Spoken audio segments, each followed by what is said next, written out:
So, what a year 2023 was.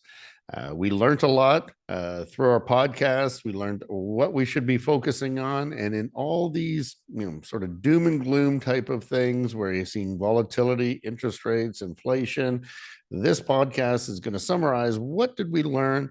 What could we do better going forward? And how should we set ourselves up for success for 2024?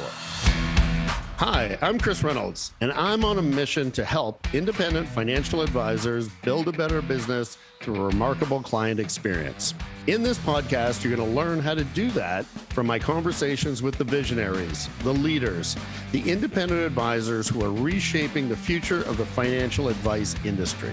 At the end of each episode, you're going to walk away with an actionable idea that you can take and use right now, and it will help you to build a better business today. This is Turning the Page. What a year 2023 was.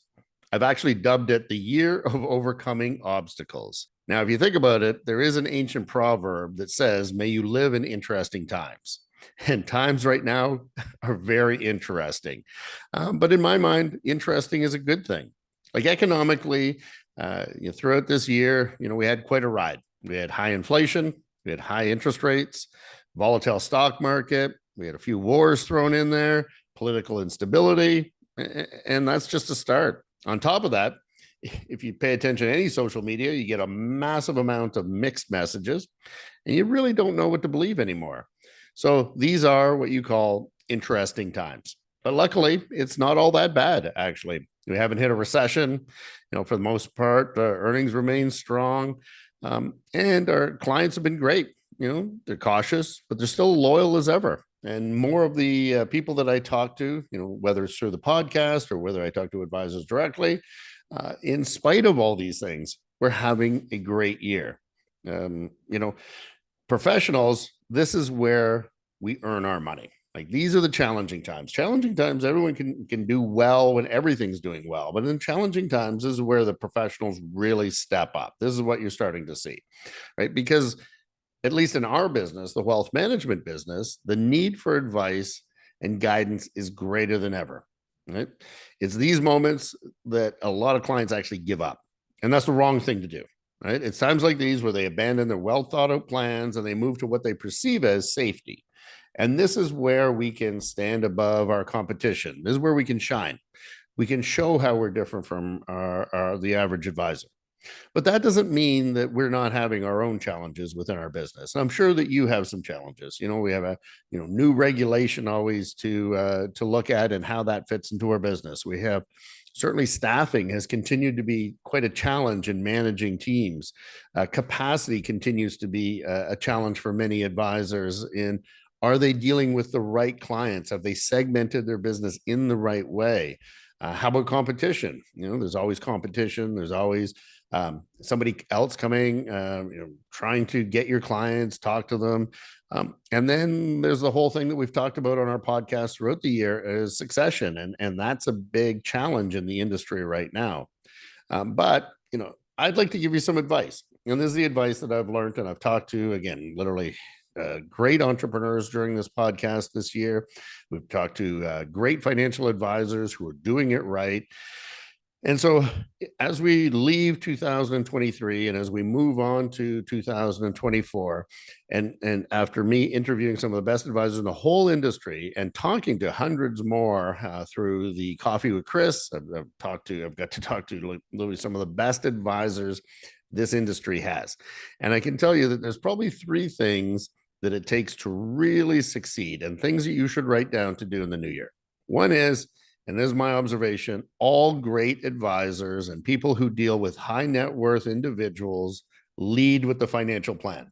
They never try to sell their client a product. What they try to do is really, really understand that client, really understand what the issues that they have, and put a plan together. They lead with that. They lead with the expertise. They lead with the tax planning. They lead with estate. They lead with how much do you have to put away. It's never about the investments. It's always about the plan. That being said, the second thing that they all do is they have high conviction in their investment process. and they follow it 100%. They don't sell this to this client and sell something else to the client and recommend something else to another client. What I've seen in the real professionals, the ones who are really growing, even in these challenging times, is they're 100% consistent. They don't waver. And if the client doesn't buy into what their philosophy is, they simply don't take that client. Right? They have to buy into it because it's proven and it makes sense. And anyone who really thrives in this business follows that for us philosophy. So they lead with a plan, high conviction process.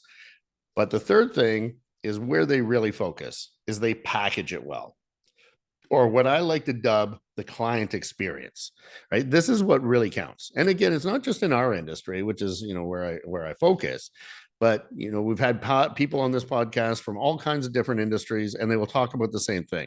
What really counts is the experience. People never remember the product. They don't remember performance. They don't remember the price. But let me assure you of one thing that every client remembers: how you made them feel, how every interaction with your team, your organization made them feel. If you make them feel good in every interaction, they will tell more people about how good you made them feel. And that is how your business will thrive. So lead with the plan, high conviction process, and package it well, and focus on making the client feel special. And you've heard in the podcast episodes throughout the year, the secret is to create and perfect your prototype.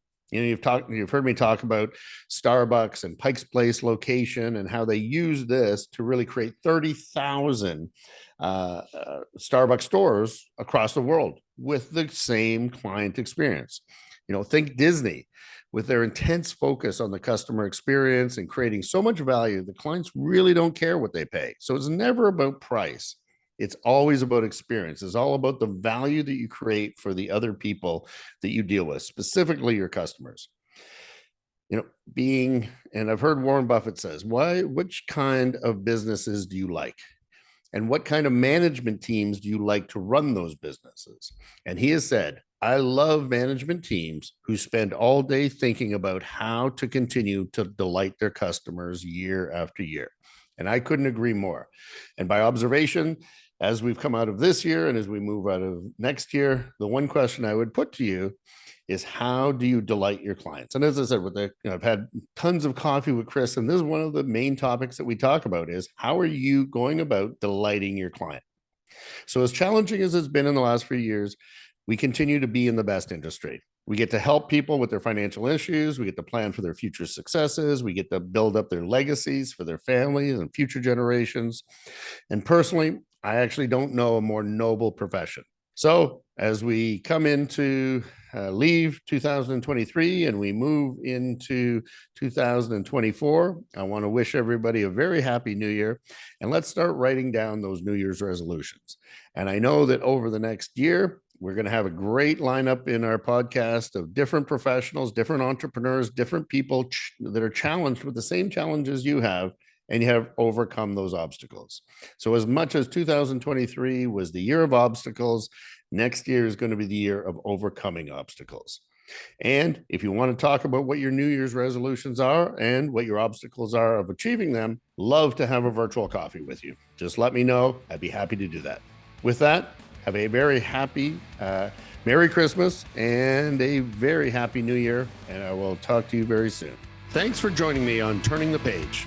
What did you learn from today's episode? If you follow me on LinkedIn, please drop me a comment there. I'd love to chat with you about it over virtual coffee. Send me a message on LinkedIn, or you can do so at our website. The link's in the show notes.